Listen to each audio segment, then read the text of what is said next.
Welcome back, Astro listeners, to Star Lady Soul Reader Network. This is Media Monk, and as usual, I have our shining star of the Zodiac on the line. It's Star Lady. Hi, Star Lady. Hello, Media Monk. And we all remember Star Lady is indeed Kim Murray, the managing director for our network. EAN provides the finest course available today to certify new astrologers, and we also attract as many or more people just looking for that next level of soul growth in their lives.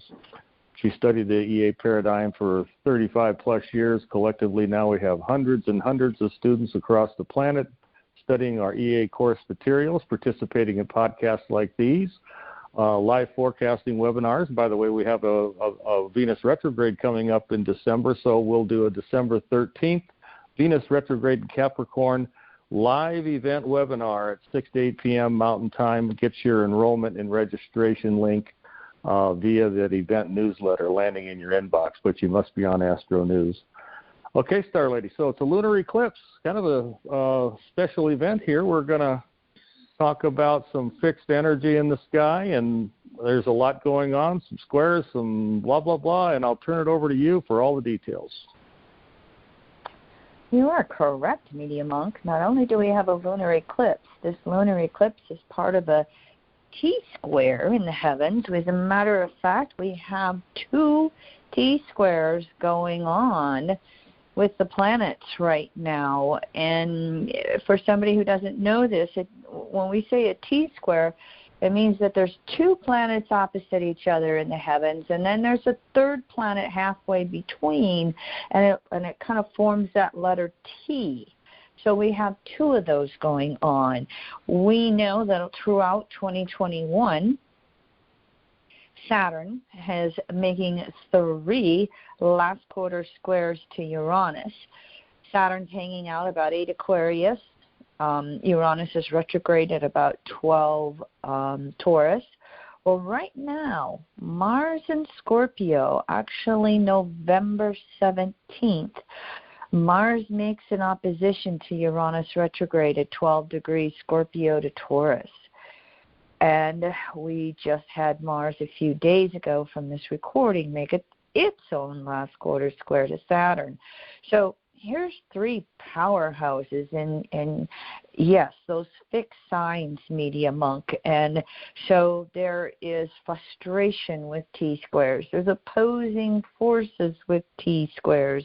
When we work with the fixed quadrant of the zodiac, which right now is Scorpio, Aquarius, and Taurus, there's a stubbornness that gets in. And so we've got the whole energy of my way or the highway, and then we've got these planets that are like, I'm stronger than you. No, I'm stronger than you. No, I'm stronger than either one of you, so to speak.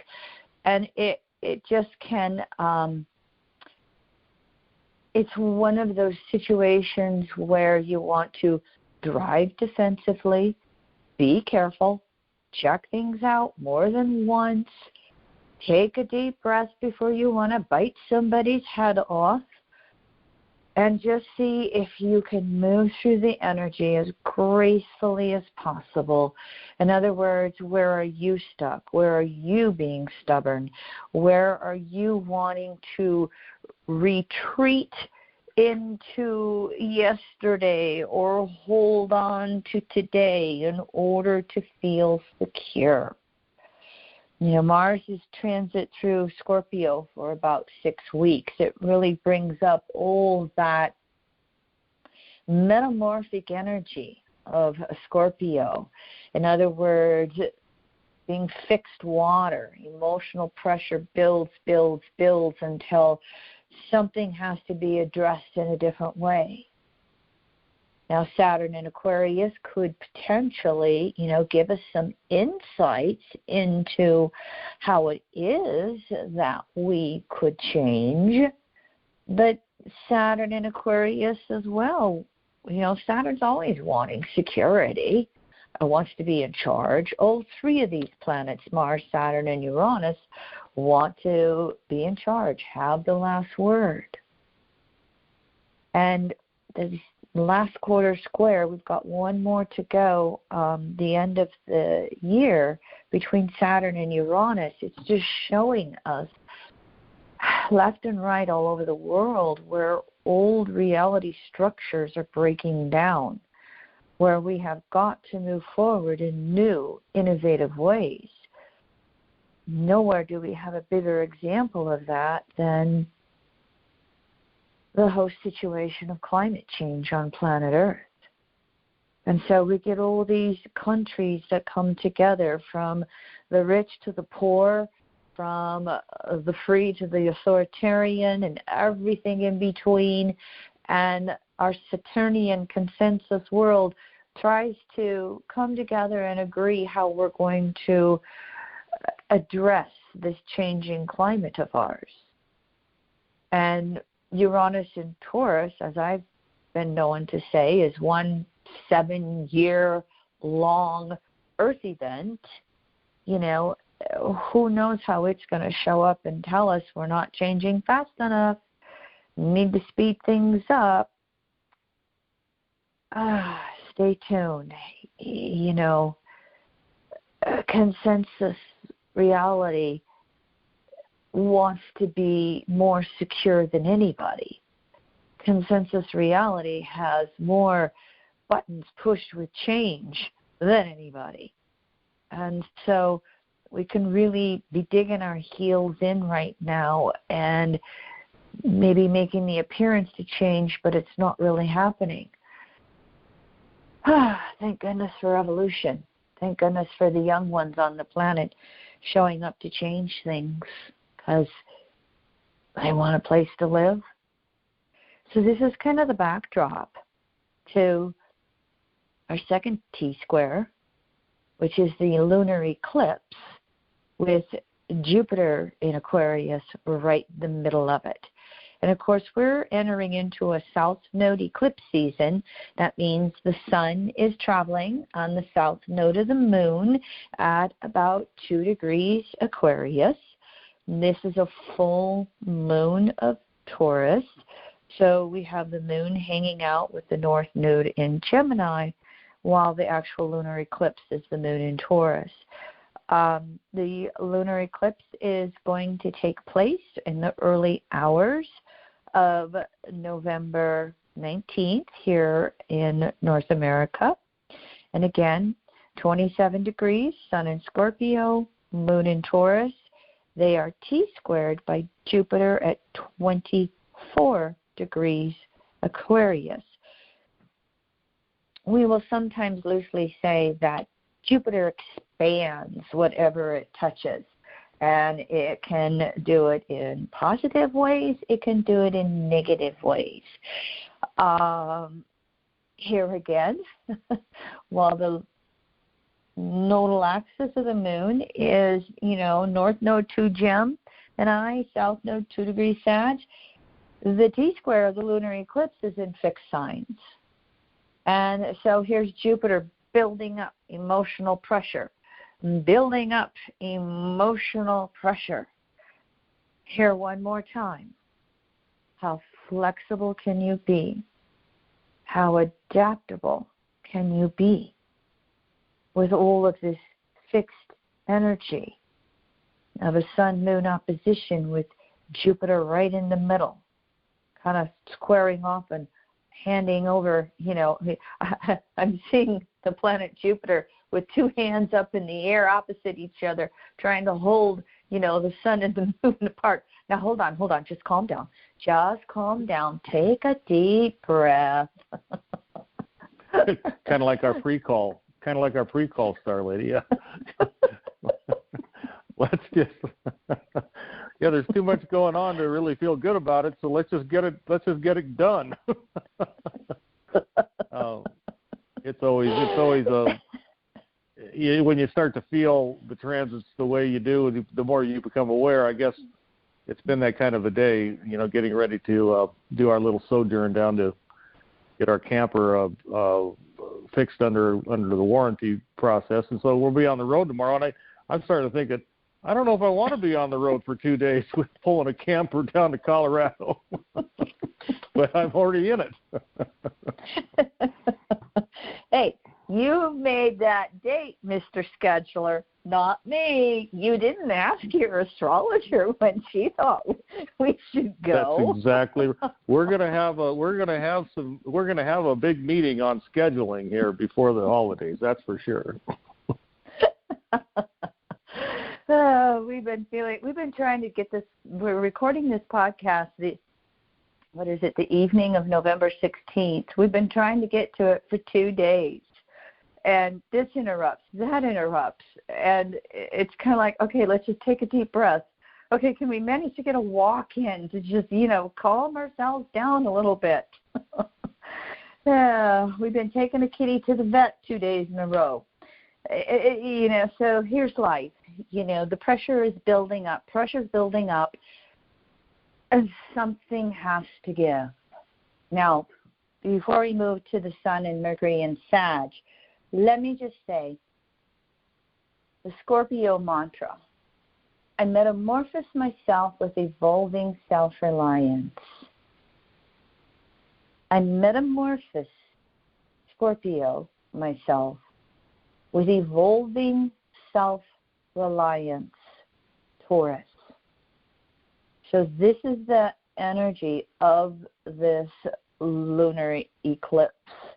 And again, being a south node lunar eclipse, there's issues from the past that come up that how are we going to deal with this?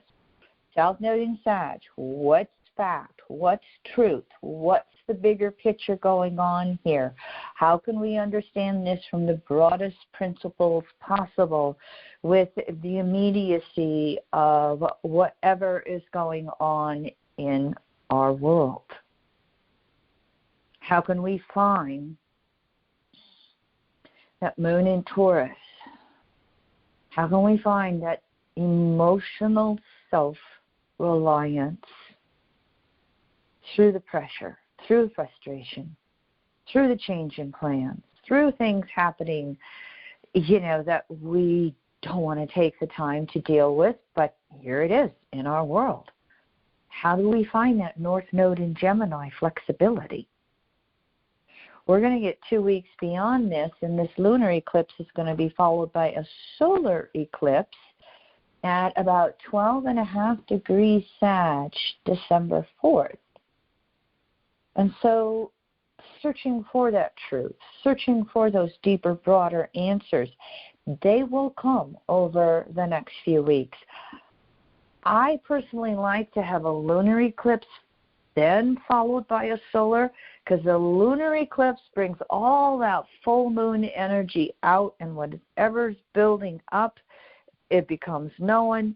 And then at that solar eclipse, we can energize a new moon answer. We can energize the new beginnings. Wow. We have that beauty sometimes of watching the moon blocked out on a lunar eclipse, the sun blocked out on a solar eclipse. I still feel that they are emphasized, full moons and new moons. And yes, their energy will carry for the next 6 months until the next eclipse season. And yes, their energy can be very strongly accentuated in your own life when these eclipses happen on natal planets in your chart. But I just don't quite buy into a lunar eclipse blocks out the moon. Test it for yourself over the next few days, over this weekend.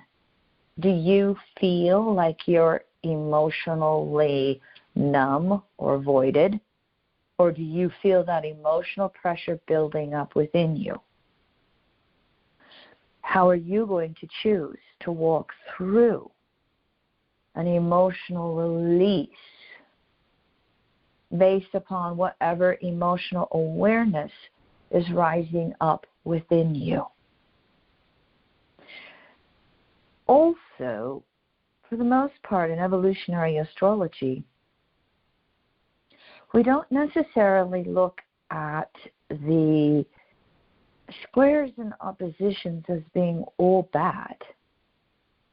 they create the energy to have breakthroughs. Oppositions are awareness. First quarter squares are manifesting something new. Last quarter squares lead us to deeper understandings. Over the eclipse, Mercury's in Scorpio. It's right there with the sun on the lunar eclipse. It's going to make a last quarter square to Jupiter. It's going to conjunct the sun. It's going to, we're going to have a Mercury conjunction to the sun November 28th, 7 degrees Sag. It's going to oppose the moon on the day of the lunar eclipse. So Mercury's going to be accentuating, being that messenger for the bigger picture of Jupiter with this lunar eclipse. We've got lots of activity going on in addition to the lunar eclipse and 2 T-squares. The sun's going to go into Sag November 21st. Mercury is going to go into Sagittarius November 24th to December 13th. The evolutionary astrology mantra for Sagittarius: I understand the relativity of truth with others. I understand, Sag, the relativity, Gemini, of truth, Sag and Gemini, with others. So this is the initiation that this lunar eclipse is going to be bringing us. Where is truth for you? Mercury's going to go over that south node. I think it's Thanksgiving in the U.S., November 25th. Yes, it is. And so again, Mercury's going to come along here and have a real sharp messenger input to all of this energy, giving us perhaps some of those aha moments we need to know. We spoke a little bit in the last podcast about the fact that just before the eclipse, Jupiter makes the third and final waning semi-square to Chiron in Aries. November 17th, Jupiter 24 Aquarius, Chiron retrograde 9 Aries. And then November 26th, Saturn makes the third and final waning sextile to Chiron. Saturn about 9 degrees Aquarius, Chiron retrograde again about 9 degrees Aries. These two outer planets in Aquarius making these waning balsamic and last quarter phase aspects to Chiron, they're opportunities for healing. But we might also see Chiron in Aries raise a little bit of anger if we feel injustice, if we feel that things are not fair in our world. If you've been following any politics in the United States right now, we have 2 major trials going on.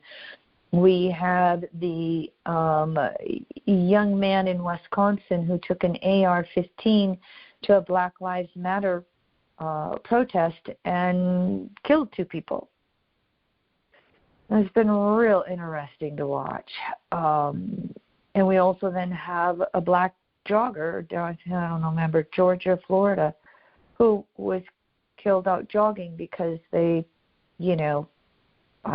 thought he was doing something wrong down there. I haven't been following that one as closely. These communities are on edge, especially the community in Wisconsin, because no matter which side loses, how much more violence will we see?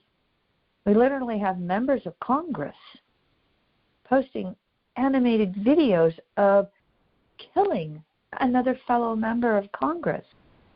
When did that become acceptable? Ooh. Transiting Pluto, balsamic natal Pluto. By the way, if you go to the EA Zoom YouTube page, I was part of a panel of other astrologers last week, bringing some comments on there. It turned out to be a very good blend of ideas from 4 different astrologers if you want to go check it out. We also, then, November 27th, have Jupiter making the 3rd and final waxing semi-sextile 30 degrees to Pluto. November 27th, Jupiter will be at 25 Aquarius. Pluto will be at 25 Capricorn. And this is new phase. A waxing semi-sextile, that 30-degree aspect, this is gestation. This is where we're really starting to move forward with whatever seed thoughts were laid. Seems like forever ago, but in 2020, Jupiter made 3 conjunctions to Pluto, 23, 24, and 25 degrees Capricorn. And here's Pluto back to that 25th degree of Capricorn. And now here's Jupiter 30 degrees beyond in Aquarius. We have such a push-pull and tug in this country. I have a tendency to put it down to inclusive versus exclusive. Do we include others or do we exclude them? I won't take the time to go into it. We all got enough going on in our world with these T-squares, but this is some of the backdrops of energy that are just, very strong. And it can be a little bit of a tense time over the next few weeks with all these aspects sandwiched in between a lunar and a solar. And then right before that solar eclipse, we're going to have Neptune turning stationary direct. December 1st, 20.5 degrees Pisces. Neptune is finishing up a 5-month retrograde cycle. Excuse my page turning, but I'll go back to where it went retrograde. Neptune went retrograde June 25th at 23 Pisces. And again, it's going to start going direct December 1st at 20.5 Pisces. Neptune in its own sign of the zodiac, there is the potential to have deep, deep understandings of the broadest levels of our beliefs. The broadest levels of truth we can understand. Neptune in its own sign, Pisces, the totality of conscious unconsciousness. But we can also, as we have seen so far in the first 11, 12 years of Neptune moving through its own sign, we can have absolutely blind ideology.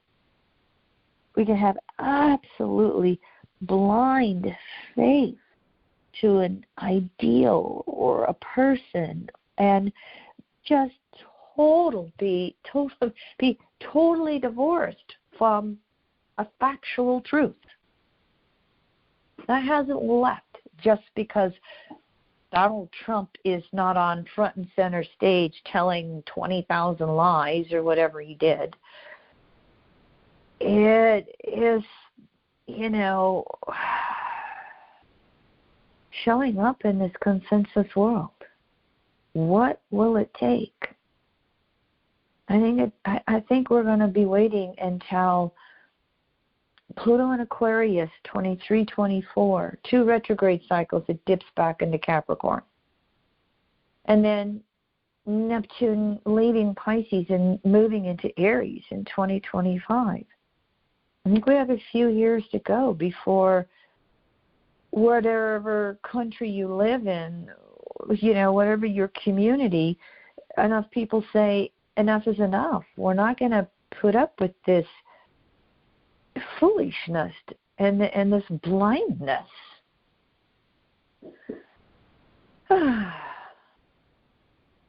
May we all take deep breaths through the next few weeks, the next few years, as we continue to move through this interesting energy and interesting times. It really does behoove all of us to be grounded as much as we can, to walk our truth as best as we can. I was sitting in a social situation a few weeks back, and with a baseball game in a public place, and we had a female just walked by and started talking to us and really going on and on and on about baseball, and she was a baseball fan, just like Media Monk, and so we were just chatting along and going away, and da-da-da-da-da-da-da. And then all of a sudden she made a very derogatory comment about Kamala Harris, our vice president in the U.S. And it took me a moment. I did a double take, and she repeated this phrase that was very derogatory. I will not repeat it on this podcast. And I looked at her, and I said, wait a minute. Stop. You don't speak that way about any woman. I don't care if she's a Republican or a Democrat. I don't care if she's a public figure, a private person. You don't speak that way about any female. And I literally took her back, and she just got totally embarrassed and apologized and said, you're right, I'm sorry. And she literally got up and walked away. And I'm like, I just am not going to allow somebody to be derogatory to a female like that. I was shocked. It was shocking. A female of great success and elected, nominated, run on a major ticket. She's been how I think people just look for self-reinforcing behaviors in social situations these days, and then when they get surprised by somebody that's going to object, and I acknowledge you for objecting, because until we can have some civil discourse without having to go through, fist to fist, face to face, this reuniting this country is never going to happen. So you need to be able to say it in a way that it could be heard. But I remember that situation, and I thought it was kind of uncomfortable, but almost necessary. I didn't yell. I didn't scream. I didn't get derogatory back to her. I just called her out. I just said, wait a minute. This was another female, and know them well. I just said, wait a minute. You don't speak that way about another female, no matter who it is. And I think it was a real potent moment, in addition to being shocking. But you get my point. As we're going through an eclipse season on the South Node, we're in Sagittarius. We've got to speak the truth as best as we know it. Show me the broadest level of truth I can understand. How do I understand universal, timeless truth? And if we can all ask that question, it can help us move in that direction of maybe, yes, getting past all these impasses. Both Mercury and Sun are going to make waning trines to Chiron. opportunities to heal. They're going to make waning sextiles to Saturn in this eclipse podcast. Opportunities to maybe have some deeper, broader conversations, more objective conversations. And I, find myself yearning for this and deciding as politely and objectively and neutrally as I can, I will speak up. And I just got to say, with all the Scorpio in my chart, sometimes that's easier said than done. You guys hear me when I'm on my best behavior doing a podcast. But my family, my sweetie pie, this little gal can get pretty direct here. I think you all get the point. This eclipse season can really be pushing some buttons for us. So take a few deep breaths. Let me just say that it is also the day before the lunar eclipse, November 18th, that Venus reaches 11 degrees Capricorn and heads into its pre-shadow. So we are just on the eve of already starting that Venetian review of what we value, of what our deepest priorities world, Capricorn. If you believe that social alienation is going to discontinue during Venus retrograde in Capricorn of all signs, another thing coming. So we have to kind of monitor where we're at with social media. We have to be aware of exes, waltzing back into our lives. We have to be aware, you have to really understand what values you want to hold on to, what values need to be released. But it's in stodgy Capricorn, so it could feel like at home and at work, you're always challenging to either bite your tongue or explode, and there could be some compression there, no doubt about it. Yeah. Yeah. Oh, we should plug December 13th again. Venus retrograde in Capricorn. We're going to really expand this whole essence of these two, this planet and this sign of Capricorn on December 13th, 6 to 8 p.m. Mountain Time. Get your enrollment and your registration link with the webinar service via an event newsletter. But you got to be on AstroNews, so get on AstroNews at the bottom of any page on our website. Just put your email address in there, and you'll get that event newsletter landing in your inbox. And also, this is a special invitation to get a soul PDF as well. When you do that, you can enter your birth data, and you'll get a little gift, paid forward gift from EAN, a nice 2-hour webinar on your soul, the essence of your soul, let's say, with evolutionary astrology. Well, I will say, Media Monk, that this will be an active Venus retrograde. It's making, I usually don't include the sun or the moon.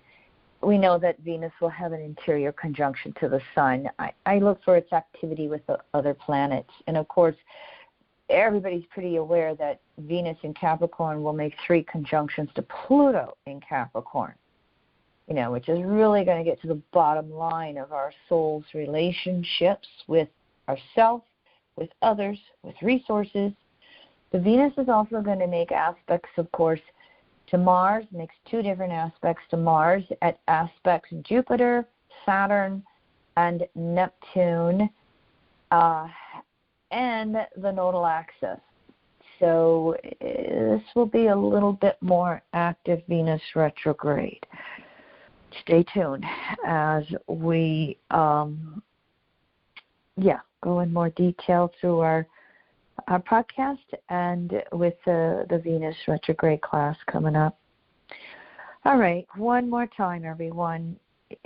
Take some deep breaths and pace yourself as best as you can because these two T-squares that are in orb throughout this lunar eclipse can really be pushing our emotional buttons. And what we want this lunar eclipse to reveal to us is wherever our next step of emotional evolution is, especially with regard to an inner self-reliance, an inner ability to value ourselves and valuing what's important in our world and making an effort to participate with those and that of which we value. All right, thank you very much. Yeah, we'll see you on the solar eclipse. And until next new moon, move with joy and passion on this somewhat intense journey to the core of our souls. Thanks for listening, everybody.